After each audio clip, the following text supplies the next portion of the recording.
मन मन दुसरे चरण संताचे त्यांच्या कृपादाने कथेचा विस्तारू बाबाजी सद्गुरु दास तुका मनोजवं मारुत तुल्य वेगं जितेंद्रियं बुद्धिमतां वरिष्ठं वातात्मजं वानरायुत मुख्यं श्रीरामदूतं शरणं प्रपद्ये नागेन्द्रहराय त्रिलोचनाय भस्मांगरागाय महेश्वर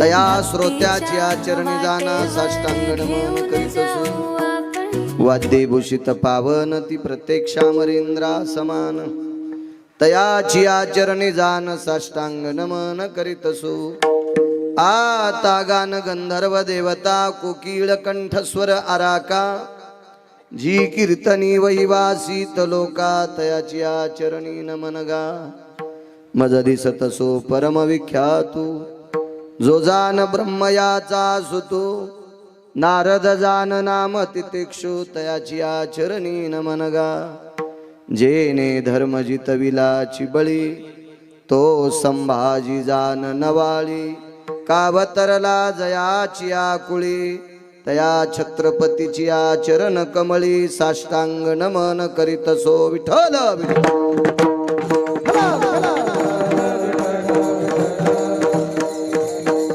आता विनो वाग्विलाशिनी जे चातुर्यार्थ कला कामिनी ते श्री शारदा विश्वमोहिनी नमिली मिया नदी दिव्य गोदा तटीचा विलासी सदा प्रिय जो सज्जना वैष्णवासी जया वर्णिता प्रेमात्यंत चित्ता नमस्कार माझा श्री गुरु एकनाथा याला कडक करा देव चांगलं करेल तुमचं त्याचा बेस विको कमी ठेवला तरी चालेल द्या मॉनिटरला आवाज चांगलं करेल देव तुमचं करा कडक करा ते काही फुटत नसतंय विढाला विढाला विढाला विढाला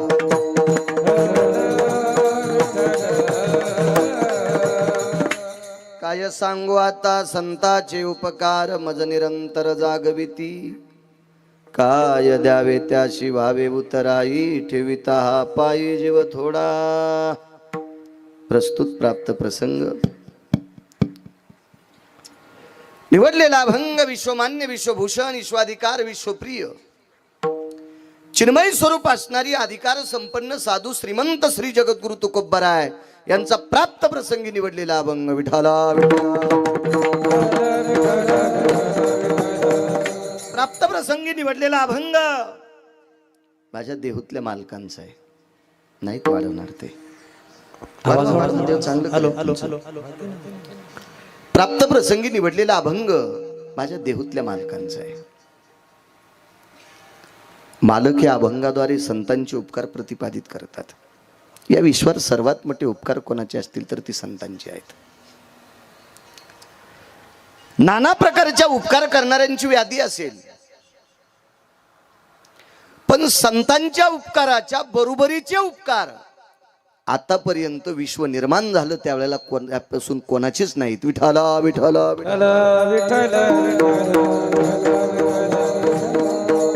मोठे उपकार आहेत इतके मोठे उपकार दोन सांगतो फक्त तुमच्या आशीर्वादानं माझ्या वाचनामध्ये 2500 उपकार आले पुराणातले एवढे नाही सांगणार तुम्हाला कशाला त्रास देऊ हे उपकार आई वडिलांचे आणि दुसरे देवाचे उपकार आहेत आई वडिलांचे पण संतांनी इतके नाहीत संतांनी एवढे उपकार नाहीत कारण सांगू तुम्हाला प्रत्येक आई वडिलाला वाटते आपलं पोरग मोठं व्हावं प्रयत्न सुद्धा करतात पण मोठं करण्याची व्याप्ती त्यांच्या अंतःकरणात नाही ते नाहीत करू शकत का करू शकत नाही? मी जर विचार केला माझा मुलगा शिकून मला कलेक्टर करायचा आणि त्याचं प्रारब्ध जर आडवं येत असेल तर गिरगावकरांना जीव द्यायला तरी पोरग कलेक्टर होत नाही. विठाला विठाला विठाला. महाराज त्याचं प्रारब्ध लागेल असं म्हणून एखाद्या वेळेस शिक्षण शिकणारी मुलांनी असं डोक्यात घेऊ नका, माझं नशीबच नसेल तर मी कलेक्टर होणार नाही. प्रयत्न करणं इथे कर्तव्य तुमचं. काम करत राहा. घासून घासून जर यश भेटत नसेल तर मग समजायचं आपलं नशीब. पण शाळेतच जाणार नाही तर तुम्ही म्हणताल मी कलेक्टर झालो नाही, हे मूर्खपणाचा कळस आहे. विठाला विठाला. कारण प्रारब्ध बदलायची ताकद आई बापात नाही. म्हणून संतांच्या बरोबरीचे उपकार नाहीत. दुसरी गोष्ट, आणि जरी एखाद्या मायबापात उपकार करायची ताकद असेल, असं का करता राजे? एकदाच आवाज चांगलं करा, देव तुमचं चांगलं करेल. मी कधी स्पीकरवाल्याला त्रास देत नाही. द्या द्या वाढवाय. मॉनिटर कशाला ठेवले मला भेडवायला का? विडाला विढाला विढाला विढाला.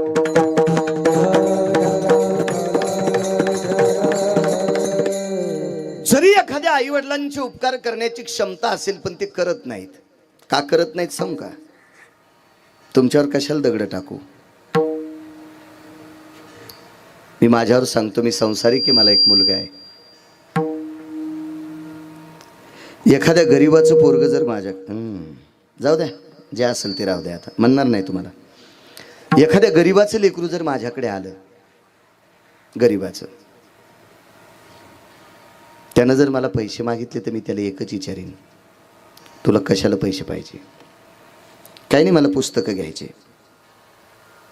एखाद्या दुकानदाराचं नाव सांगेल, त्या दुकानदाराला फोन करीन आणि त्याला सांगेल याच्या पूर्ण वर्गातले वह्यान पुस्तकं वर्षभर लागतील तितके देऊन टाका. एवढंच करील, मात्र त्याची परिस्थिती पाहिल. एवढंच करीन. पण माझ्या पोरासाठी घरं बांधील, जमिनी घेईल, बंगले बांधील, गाडी घेईन. कोणासाठी? स्वतःच्या पोरासाठी. बरं, तुम्ही पण कोणासाठी करणार? तुम्ही पण कोणासाठी बेजार होता? तुमच्या स्वतःच्या पोरासाठी का शेजाऱ्याच्या? नाही. याच्याकरता संतांच्या बरोबरीचे उपकार मायबापाचे नाहीत. आपुलियाचा कळवळा, आपुलियाचा कळवळा, अनिका बाळावरी नये, अनिका बाळावरी नये, अनिका बाळावरी नये, अनिका बाळावरी नये.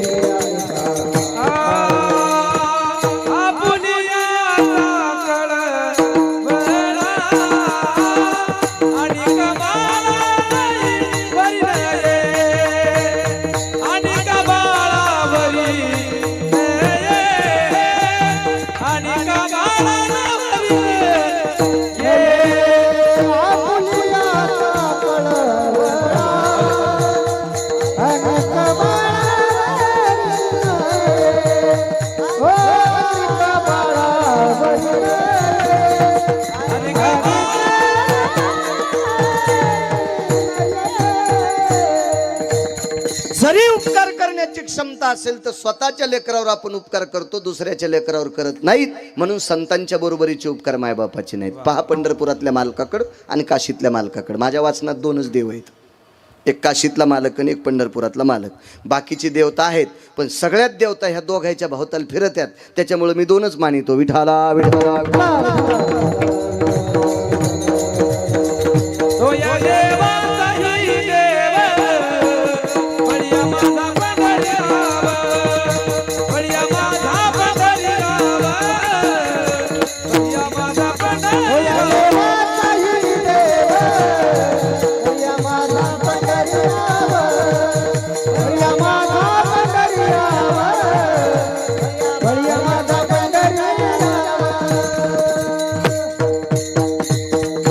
देवाधिदेव भगवान शिवशंकर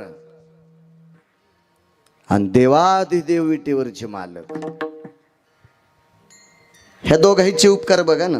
ज्ञानोबराय, तुकोबराय, नामदेवराय, चोखोबराय, नाथबाबा, सावता महाराज, शेना महाराज, रविदास महाराज, गोरोबा काका, मीराबाई, जनाबाई, मुक्ताबाई, सखुबाई, सद्गुरू गजानन महाराजांच्या बरोबरीचे उपकार पंढरपुरातल्या मालकाचे बी नाहीत आणि काशीतल्या मालकांचे पण नाहीत. ऐका कारण का का का हे करतेत उपकार, पण हरामखोरावर नाही. हे दोन देव उपकार करतेत, भडव्यांवर नाही, नालायकावर नाही, हा पाप्यावर नाही, ते फक्त भक्तावर करतेत. भक्ता राखे पाया पाशी,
आई वडील जसे स्वतःच्या लेकराकडे चांगल्या दृष्टीने पाहतात, तसे काशीतले मालक आणि पंढरपुरातले मालक त्यांच्या पण पोटात खिचडी शिजती.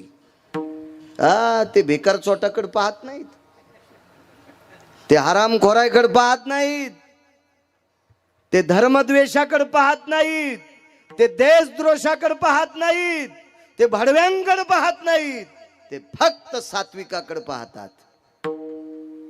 म्हणून संतांच्या बरोबरीचे ते पण नाहीत. आणि साधूची परिस्थिती माहिती तुम्हाला, महाराज घरातल्यांनी हाकलून दिले किंवा ज्याला बायको कदरली अशा नालायकाला सुद्धा मार्गाला लावतात. ती संत असतात. आपणा सारिखे करीत, आपणा सारिखे करीत तात्काळ,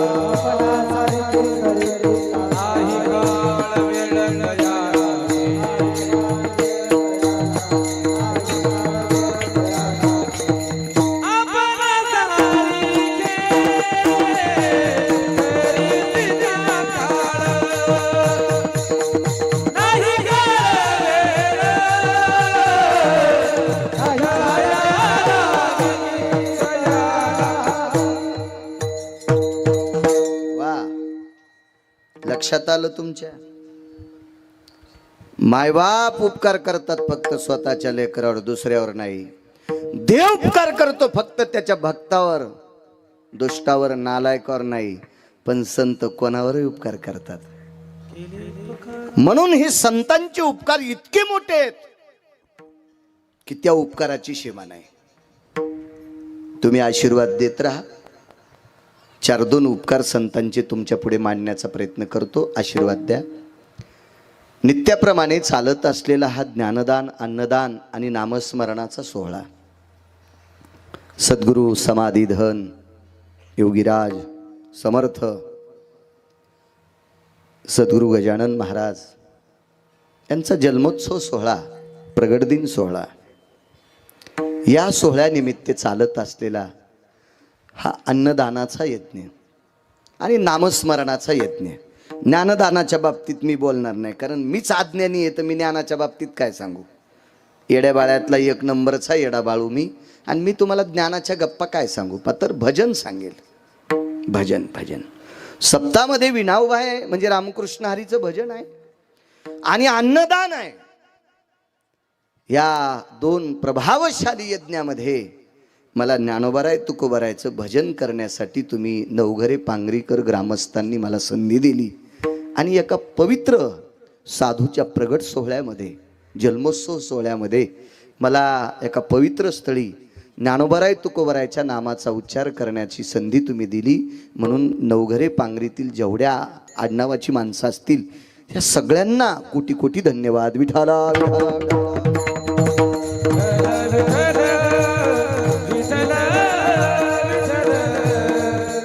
माझ्या सद्गुरू गजानन बाबांच्या चरणी साष्टांग दंडवत करतो, प्रणिपात करतो.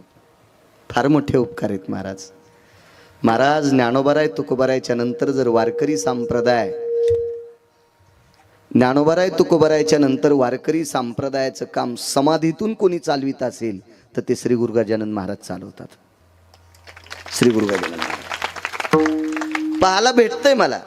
एखादा पुढारी जर उभा राहिला तर ते 10-5 गावात टाळच वाटीन, पकवादच वाटीन, पण तितक्या पुरतं. आपण काय त्याला पण वाईट मानणार नाही, कारण राजकारणाला वाईट मानायचा प्रकाशराव आपल्याला काय अधिकार आहे? आपल्याला सरपंच होता येत नाही, ग्रामपंचायतचं सदस्य मला होता येत नाही, मी झालो बी नाही आणि प्रयत्न करणार नाही. मी पंढरपुरातल्या मालकाचा सेवक आहे, मी कशाला बाकीचा अंगाल चिटकून घेऊ? विठाला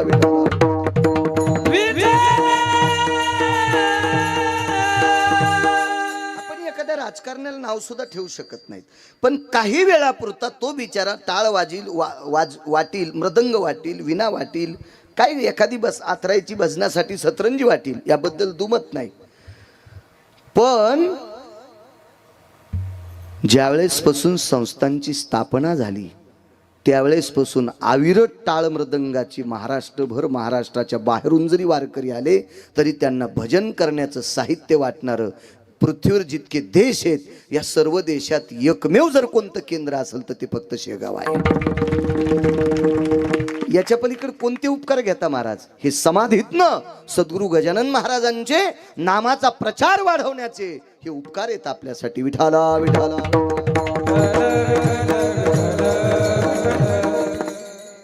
किमान 50,000 लोक पायी चालत असतील नर्मदा परिक्रमेला दरवर्षाकाठी. 50,000 त्याच्यात महा एक नंबर यावर्षी लागला होता. तर त्याचं कारण सांगतो, सद्गुरू गजानन महाराजांचे किती उपकार आहेत. आता काही संस्थांना एखाद्या वेळेस त्या थर्माकोलच्या गाद्या असतात झोपायला, ह्या अशा गाद्या, पण एखादं साधं संस्थान असतं ते अंथरायला देत नाही. पण संकल्प ओंकारेश्वरून सुटला रे सुटला की सद्गुरू गजानन महाराजांचं संस्थान प्रत्येक परिक्रमा करणाऱ्याला आथरायचं देऊन टाकते. दरवर्षी 50 ते 70, 80 हजार लोकांना संस्थान आथरायला देते परिक्रमा करणाऱ्या लोकांना. किती उपकार घेता तुम्ही? हे उपकार सद्गुरू गजानन महाराजांचे. विठाला परिक्रमा करत असताना, परिक्रमेतला फोटो पाहत असताना ती पांढरी पुटुळी लेवाटी आमच्या पाठीवर अडकलेली तुम्हाला दिसत होती का? कारण एखादा परिक्रमा करणारा खड्यात जरी झोपला तरी त्याला खडे टोचू नये इतका नरम बिछाना देणारं शेगाव संस्थाने हे महाराज आमच्यावर झालेले संतांचे उपकार आहेत. विठाला विठाला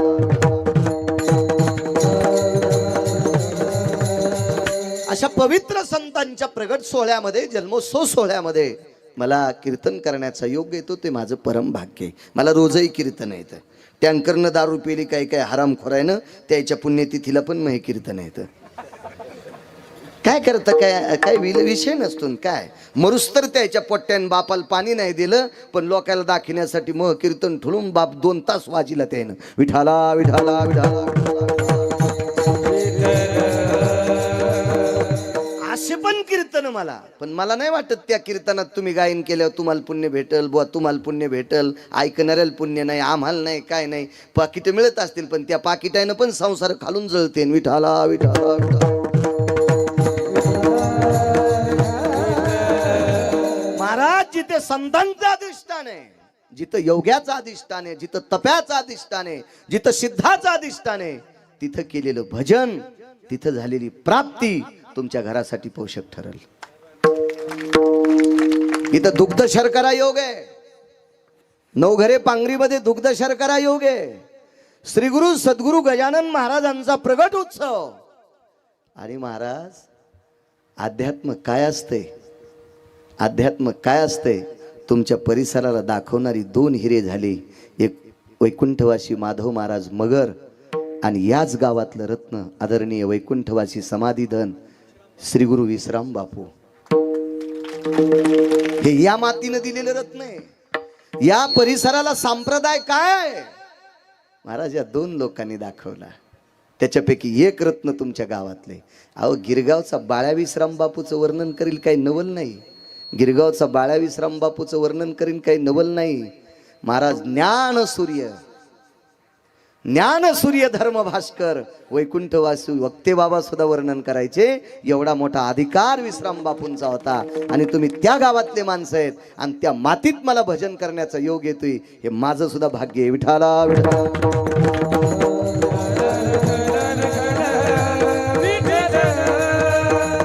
श्री गुरु गजानन महाराजांच्या चरणी साष्टांग प्रणिपात करतो. सद्गुरु विश्राम बापूंच्या चरणी प्रणिपात करतो. तुम्हा श्रोत्यांना साष्टांग दंडवत करतो.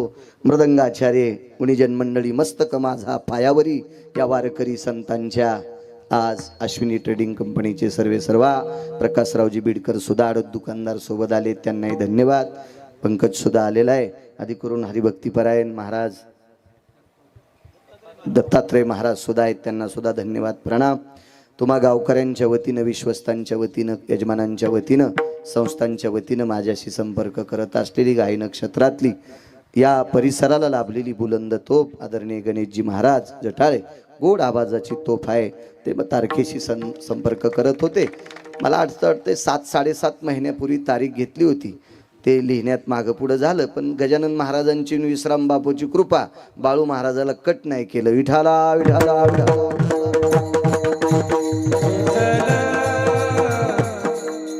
कारण 27.5 ते पावणे 28 वर्ष झाले मी कीर्तन करतोय. आतापर्यंत मला कोणी म्हणायचंच नाही आमच्या इथं गिरगावकर आला नाही. आता तुम्ही खालीवरी घोडे दामटिले असतील त्याला मी काय करू. पण मायाच्यानं कधी आतापर्यंत जीवनात कधी काही चूक झाली नाही. करायचं असेल याच्यासाठी चूक तर मी जळून जाईन इतका हौद भरून दिलेत मला. त्याच्यामुळे मी त्या चुका करत नाही. विठाला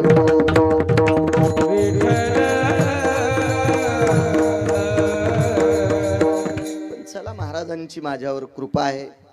श्री गुरु विश्राम बापूंची कृपा आहे. तुम्हा गावकऱ्यांची कृपा मला येण्याचा योग झाला. तुम्हाला धन्यवाद देतो.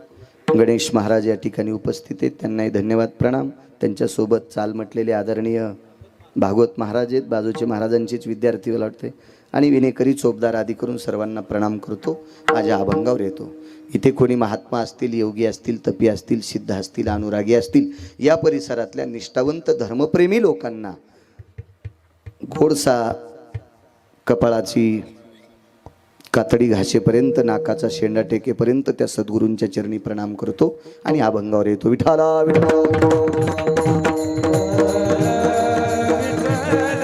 काय सांगू आता संतांचे उपकार मज निरंतर जागविती. किती मोठे संत, किती मोठे आहेत. आपल्याला इथं ठेवायची ताकद कोणाच्या हातात आहे प्रकाशराव? देवाच्या. ज्या दिवशी देवाच्या मनात गणेश बुवा येईल त्या दिवशी गिरगावकर शेलूला जाऊ शकत नाही. मधातच अटॅक येऊन मरणार. उद्या निरोप येणार बाळू महाराज गेले. लगेच तुमच्यासारखा क्लिप टाकतो गेले दिगंबर विश्वर. म्हणजे मला किती दिवस जगवायचं आणि किती दिवस वाचवायचं कोणाच्या हातात आहे? देवाच्या. देखवी ऐकवी एक नारायण तुझी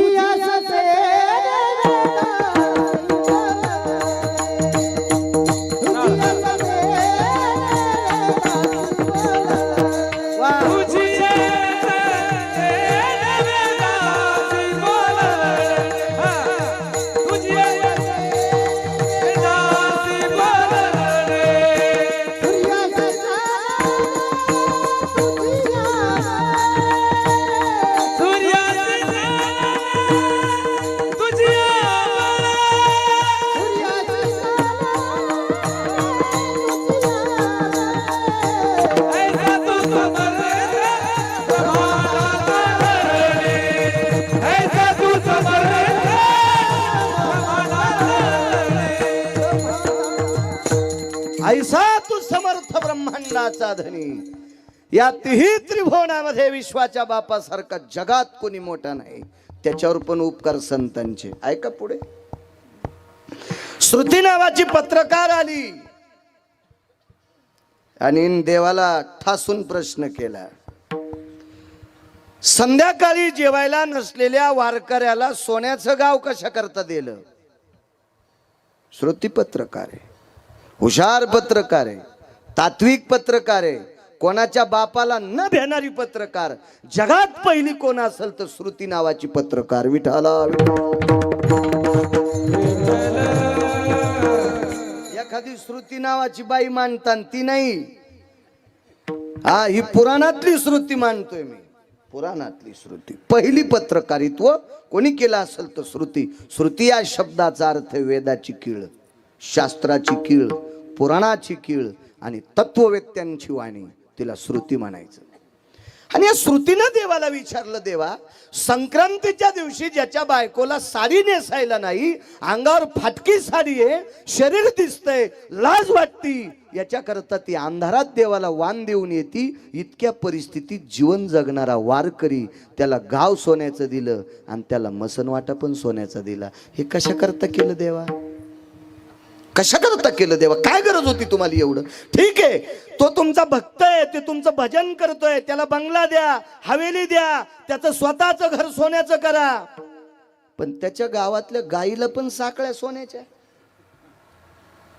त्या वारकऱ्याच्या गावातल्या म्हशीला साखळ्या सोन्याच्या, त्या गावातल्या राजा होता, त्या राजाला हत्ती होता बसायला, त्या हत्तीला बांधायला साखळी सोन्याची. देवा हे कशा करता? महाराज श्रुती श्रुती होती. परमेश्वरानं विटेवरच्या मालकानं द्वारकाधीश जगदानंद कंद जगतपतीनं श्रुतीला सांगितलं, माय बस सांगतो तुला. आणि श्रुती खाली बसलेली आहे. विटेवरच्या मालकाने द्वापार युगात जगदानंद कंद जगतपती द्वारकाधीशानं सांगितलं, श्रुती मी फक्त गाव सोन्याचं दिलंय, उरलेल्या सोन्यात मसनवाटा सोन्याचा केलाय. मला जर ते वारकरी म्हणले ना आमच्या परिसरातले सगळे गाव सोन्याचे करा, तर मी ते सुद्धा करू शकतो, पण तितकं केले. श्रुती म्हणली मला इतकंच खटकतंय. तुम्ही उदार आहात हे मी मान्य करते, पण एवढं केलं काय त्या वारकऱ्यानं तुमच्यासाठी? भजन तर जगात खूप वारकरी करतात. काय भजन करणारे काय कमी लोक झालेत का? जीवनभर भजन केलंय, मग त्यांना गाव का नाही दिले? देवानं सांगितलं, श्रुती मी सोन्याचं गाव ज्या वारकऱ्याला दिलंय का, त्याच्यामुळेच मी श्रीमंत झालतो, म्हणून मी त्याला श्रीमंत केलंय. मला श्रीमंत करण्याचीच उपकार त्या वारकऱ्याचे आहेत. त्यानं जर मनात नसतं आणलं तर मी भिकारी झालो असतो, आणि मी जर भिकारी झालो असतो तर त्याला धोतर देऊ शकलो नसतो. मला श्रीमंत करण्याचे उपकार त्या वारकऱ्याचे आहेत, त्याची परतफेड म्हणून मी त्याला सोन्याचं गाव दिलंय. काय देवावर उपकार असतील? त्या वारकऱ्याचं नाव सुदामदेव. त्या वारकऱ्याचं नाव सुदामदेव. आपली लोक भागवतात सांगतात, आता ऐका बरं का, काय सुदामदेवाला हरभरे दिले बरं का, आणि ते हरभरे सुदामदेवानं एकट्यानं खाल्ले बरं का. देव म्हणले, तू बेकारी होशील रे, असं नका सांगू जाऊ, सुंबळ्या मरतील माणसं तुझ्या पुढचे. देव सुदामदेवाला बेकारी होशील असा शाप देतील? नाही नाही नाही नाही नाही. आणि सुदामदेव एकटे हरभरे खातील? ते तुमच्या माझ्यासारखा माणूस आहे का? सुदामदेव आहे, सुदामदेव ते असं कधीच करणार नाहीत. महाराज देवाला कोणी श्रीमंत केलं असेल तर ते सुदामदेवाने केले. दुर्वास नावाची व्यक्ती होऊन गेली, देवावर उपकार संतांचे. म्हणून मालक म्हणले, काय सांगू आता, पुरावा देतो तुम्हाला. देवावर उपकार संतांचे 5 अत्यंत रागीट लोक आहेत, अत्यंत रागीट ऋषी आहेत, शीघ्र कोपी म्हणायचं त्यांना, अत्यंत रागीट. त्याच्यापैकी दुर्वास होते, पंकज एक जमदग्नी होते. 3 घरी गेल्यावर बघा, तुम्ही चांगले लोक वाची जा, म्हणजे आमचे लोक तुम्हाला चांगलं सांगत राहतील. गप्पा ऐकायचं नका, मानसिकता ठेव. सटाक्याना काय ऐकू, येम इतके सटके देईन तुम्हाला. कीर्तनात चांगलं ऐकायची मानसिकता ठेवत जा. विनोद ऐकायचा असेल तर तुमच्याकडे असे मोबाईल आहेत, कपडे सोडून हसताल, इतके त्याच्यात विनोद आहेत. कीर्तनातून अपेक्षा करत जाऊ नका विनोदाची, हसत जावा. मंडपाला जितकी झालर आहे तितका विनोद असावा.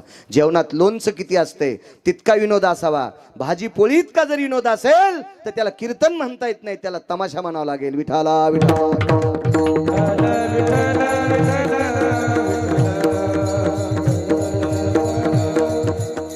दुर्वास नावाचे साधू आहेत, अत्यंत रागीट.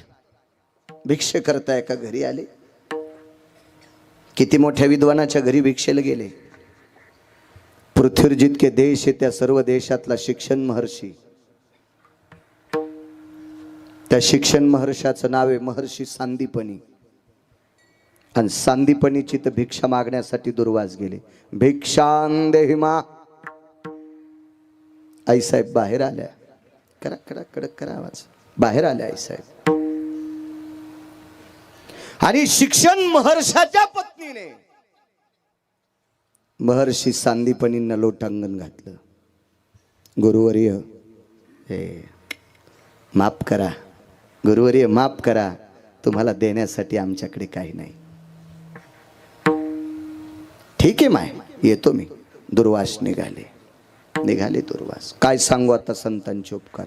निघाली दुर्वास. महाराज दुर्वासाने जर मनात आणलं असतं तर आश्रमाची राख झाली असती. राख. इतकी दुर्वासाची ताकद. पण दुर्वासाला माहित होतं सात्विक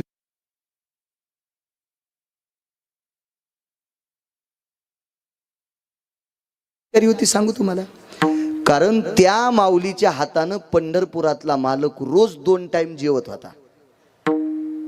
रोज 2 टाइम त्या माऊलीच्या हातानं. त्या माऊलीनं केलेला स्वयंपाक पंढरपुरातला मालक 2 टाइम खात होता. पंढरपुरातले मालक शिकायला त्यांच्याकडे होते, त्यांच्या आश्रमात होते. जगातला पहिला शिक्षण महर्षी, जगातला, नुसत्या भारत देशातला नाही. आतळ वितळ सुतळ तळातळ महातळ रसातळ पाताळ, शुवलदीप, कौसदीप, शाल्वदीप. आपण ज्या दीपात राहतो तो कोणता दीप? जम्बूदीप. या 7 दीप, नवखंड पृथ्वी, या सर्व पृथ्वीवरचा शिक्षण महर्षी कोण असेल तर महर्षी सांदीपनी, ज्यांच्याकडे जगाचा बाप शिकायला होता. आणि तिथंच खाऊन. त्याच्याकरता दुर्वासांना माहित आहे ही माऊली खोटं नाही बोलणार. आणि ते बोलल्या सुद्धा नाही खोटं. दुर्वास असे छत्रपती शिवरायांच्या प्रतिमेपर्यंत तितका अंतर दुर्वासांनी कापलं. आणि तेवढ्या अवकाशामध्ये 3 विद्यार्थी सरपण आणण्याकरता निघाले. सरपण शब्द कळतो? अरे देशमुख, कळतो ना सरपण? चुलीत घालायचं सरपण. आता गॅस पासून सरपण बुडाले. सरपण आणण्यासाठी 3 विद्यार्थी. नशिबवान आहेत तुम्ही, तुम्हाला अजून झाडाच्या फांद्या मोडायची वेळ आली नाही. नशिबवान आहेत तुम्ही, नशिबवान. महाराज जगाचा बाप ज्या आश्रमात शिकायला होता, सरपण त्याला आणावं लागायचं. येताना पांगऱ्याची पानं आणायची. पांगरीची नाही, पांगरा नावाचा एक तरू आहे, झाड आहे, त्याची पानं आणायची. येता पळसाची पानं आणायची, पळसाची. हा. आणि त्याच्या पंतराळ्या करायच्या जेवायला. त्याची द्रोणे करायची. वाट्या नाही रे, ताट नाही रे, काही नाही. हे देवानं करायचं. देवानं. विश्वाचा बाप, त्यांच्यासोबत सुदामदेव. आणि अजून एक 3रा मित्र होता, त्याचं नाव सांगत नाही, घरी गेल्यावर पाठ करा. हे 3 जण सरपणा करता निघाले. आणि गुरुमातेनं जाता जाता विचार केला, दुपारचं जेवण होणार नाही, पोरं तिकडच थांबतील, काय खातील, म्हणून माझ्या खोंग्यात बसतील इतके हरभरे सापडे एका मडक्यात. आणि एका कपड्यात बांधून तेवढे हरभरे सुदामदेवाच्या हातात देऊन टाकले. एकच खोंगावर हरभरे. सुदाम. जी आई साहेब, जी जी जी जी जी. बाळा, दुपारच्या जेवणाला तुम्ही येणार नाहीत, उशीर होईल. तुम्हाला सरळ संध्याकाळी जेवायला भेटेल. म्हणून तुम्ही 3 जण याच्यातले चिमूट हरभरे खा. किती होते माहिती सगळे? एवढे, फक्त एवढे. त्याच्यातले 3 भाग करायचे. 3 जण खा. महाराज छत्रपती शिवरायांच्या प्रतिमेपर्यंत दुर्वास गेले. आणि ह्या कॅमेऱ्याच्या स्टँड पर्यंत हे 3 विद्यार्थी आहेत. आणि या जागेवर गुरुमाता आहे. दुर्वासाने माग फिरून पाहिलं, मला दिले नाही, पण यांना हरभरे दिलेत. रागीट मथार, अत्यंत रागीट. जमदग्नी किती रागीट या 5 लोकांपैकी. किती रागीट.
हे गर्दी करतेत म्हणून हे कीर्तन घेतेत.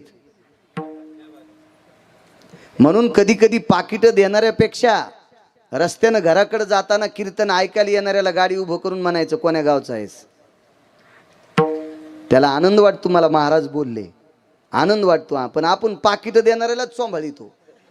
हा, हे आपल्या पुढे नाही बसल्या, हे आपल्याला पाकिट देतात होय, हे पोरायला देईन तर आपल्याला देतात का? यायच्या का गोळ्या संपल्यात का? विठाला विठाला.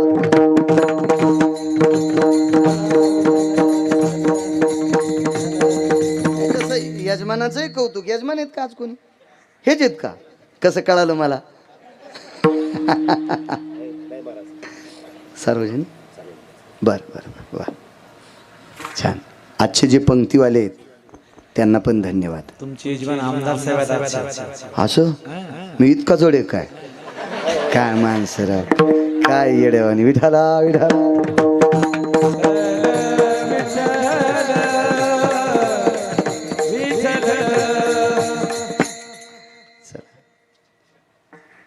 छत्रपती शिवराय तुकोबारायच्या कीर्तनात बसले होते. महाराज त्या दिवशी 4 दिवसापूर्वी एका ज्योतिष्य शास्त्रकाराने राष्ट्रमाता जिजाऊ आईसाहेबांना एक जन्मकुंडली वाखाणून सांगितली होती की छत्रपतींच्या जीवनात एक अडचण आहे. मी काही ज्योतिष्य शास्त्राला वाईट म्हणत नाही, पण मला तसं पावरबाज सांगणारा भेटत नाही. ज्योतिषशास्त्राला मी वाईट मानणार नाही, कधीच मुळीच मानणार नाही. फक्त त्या लायकीचा भेटत नाही. तुमची रास मिथून, मी सांगतो इथून, तुम्ही ऐका तिथून, चल तूर कापायला. असं कुठे ज्योतिष्य असते का? महाराज ज्योतिष्यकार त्याला म्हणावा. आमच्याकडे धानोऱ्याला दादागुरु होऊन गेले. त्यांचे वडील प्रचंड विद्वान होते, प्रकाशराव दादागुरु धानोरकर. आता 2-3 वर्षापूर्वी जात राहिले. माझ्यावर फार प्रेम केलं त्यांनी. तो गुरुवर्य दादागुरु धानोरकरांचे वडील एवढे विद्वान होते, एवढे विद्वान होते, एवढे विद्वान होते. माणसानं फक्त येऊन सांगायचं आमच्या सुनबाई बाळंतीण झाल्यात. त्यांनी इतकंच विचारायचं, ज्या घरात बाळंतीण झाली त्या घराचं तोंड कोणीकडे. इतकं सांगितलं की ते पटकन म्हणायचं दुसऱ्या चरणात बाळंतीण झाली, त्याचं नाव हे ठेवा, त्याच्या पाठीला जाब आहे, त्याचे केस कुरळे राहतील, ते असा गोऱ्या रंगाचे, ते सावळ्या रंगाचे. ते तिथं बसल्या बसल्याच जन्मपत्रिका लिहित होती. याला म्हणायचं ज्योतिष्यकार. विठाला विठा.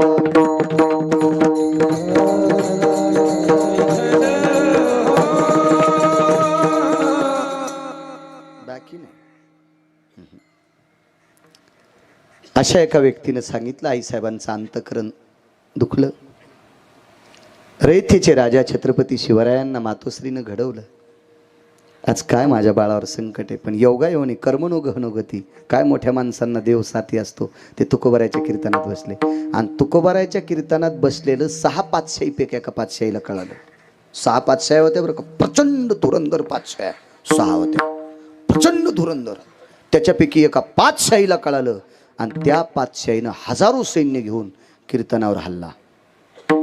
ज्या गावात कीर्तन आहे का त्या मंदिराच्या भोवताला हजारो उघड्या तलवारी घेऊन माणसं हजर. तुकोबरायच्या कीर्तनात छत्रपती बसलेले. महाराज काय तुकोबरायांना कळालं असेल, विठ्ठल विठ्ठल भजन करत असताना विटेवरच्या मालकाचं चिंतन केलं. देवा, ज्या राजानं विश्वाची सेवा करावी, समाजाची सेवा करावी, जनतेची सेवा करावी, स्वतःच्या जीवनासाठी काही केलं नाही, फक्त विश्वाकरता जीवन खर्च करणारा राजा, समाजाकरता जीवन खर्च करणारा राजा, आणि त्या राजाला जर कीर्तनात या देशातला मुसलमान मारित असेल तर मग आमच्या कीर्तनाला काय किंमत आहे? काय कृपा आहे महाराज तुकोबरायची. विटेवरच्या मालकानं गरुडाला घोडं केलं, विटेवरच्या मालकानं गरुडाला घोडं केलं आणि स्वतःला छत्रपती केलं. स्वतःला छत्रपती. गरुडानं रूप किती बाऱ्या बदललं तुम्हाला माहिती आहे का? गरुडानं स्वतःचं गरुड रूप किती बाऱ्या बदललं. गोरोबा काकांसाठी पंढरपुरातल्या मालकानं गरुडाला गाढव केलं, गरुडाला गाढव केलं. विटेवरच्या मालकिनीला कुंभारीन मावशी केलं आणि विटेवरचा मालक स्वतः कुंभार दादा झाला आणि गरुडाला गाढव करून पाठीवर संसार टाकला आणि गोरोबा काकाचा सुरळीत संसार चालू केला. काय ताकद आहे त्यानं म्हणल्यावर गरुड. अजून काही काही पुरावे आहेत पण पुन्हा सगळ्या गोळ्या एकखट्या घेतले की रिॲक्शन येत असते, त्याच्यामुळे बस झाले दोन. आज गरुड घोडं झालेत, एके दिवशी गरुड गाढव झालेत, बस झाले दोन गोळ्या. सगळ्या एकखट्या खाल्ल्यावर घाम यायचा ना तुम्हाला, थंडी असली तरी येत असतो. बाकीच्या विचारानं काय झाले तर आहे का नाही, एकानंच का गुत घेतलं का? विटेवरच्या मालकानं गरुडाला घोडं केलं, स्वतः छत्रपती झाले. महाराज देव छत्रपती झाल्यावर किती सुंदर दिसत असेल, काय सुंदर दिसत असेल महाराज. आणि ज्या बादशाचं मुख्य पाल जिथं रवलेलं होतं का, मुख्य पाल ज्याला रावटी शिबिर म्हणतात, त्या शिबिराच्या भोवतालच घोड्याला अशी टाच हाणली. टाच हाणल्यावर हुशार आहे. आणि खरंच घोड्यावर बसता येतं का तुम्हाला? कोणी कोण बसत असते ते म्हणले असेल उगच हो म्हणलो. अरे दादा मी लय लग्न लावलेत, बरेच नवरदेव म्हणले महाराज हातपाय चळचळ कापत आहेत, कसं बसावं? मी म्हणलं खाली बसतोय हो घोडं बसू. ज्याला घोड्यावर बसता येत नाही, ज्याला पोरगी देणारच बिना आकली तुला दिलीच कशील त्यानं, तेव्हा तुम्हाला काय करायचं तुमचे तुम्ही मंगलाष्टक म्हणा. मी म्हणलं चावण्या मग मला कशाला विचारायला घोड्यावर कसं बसते? त्याला माहीतच नाही किती रगील बा म्हणेत. विठाला विठाला विठाला